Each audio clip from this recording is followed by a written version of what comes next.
Hampton Roads military community brings in about $21 billion in spending to the local economy each year. But the government is looking to trim billions from the defense budget. Those cuts could rise from billions to almost $1 trillion. 10 on your side military reporter Art Kahn joins us now with a closer look at how this will impact our region. Art? Yeah, there's definitely going to be an impact. You can bet on that, Nicole and Stephanie. Now, how much money is cut from the defense budget depends on whether or not the super committee in Congress finds a way to trim $1.2 trillion from the national deficit over the next decade. Now, almost half of that will come from defense spending, unless the super committee fails, in which case defense cuts would be doubled.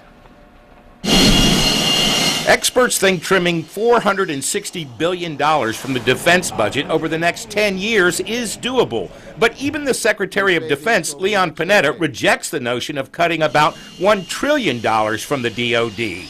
According to Secretary Panetta, trimming the defense budget by $100 billion a year during that period would result in the smallest U.S. ground forces since 1940, the smallest number of ships since 1915, and the smallest Air Force in history. The Hampton Roads will feel the impact to some extent, even if the cuts in the Defense Department go no further than the $450 billion or so that have been identified and accepted by Secretary Panetta.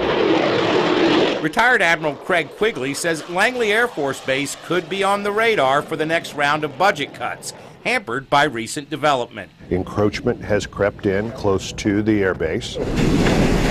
On the south side, Quigley thinks one of the specialized combat units at Little Creek Fort Story could be targeted for reduction. The riverine force won't go to zero, but it will shrink from what we have in place today. Force reduction means reduced revenues for the local economy. For each $1 billion cut in Department of Defense spending, this area is going to lose roughly about $1.8 billion.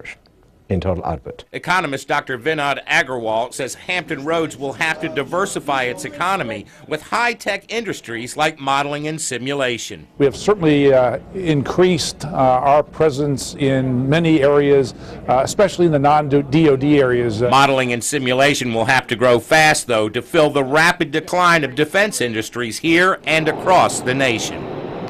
Now, there is one silver lining in this rain cloud for Hampton Roads, and it's a good one. It looks like with these budget cuts, the Navy will have to postpone any notions it has of moving a carrier to Mayport. 10 on your side, Art Kahn.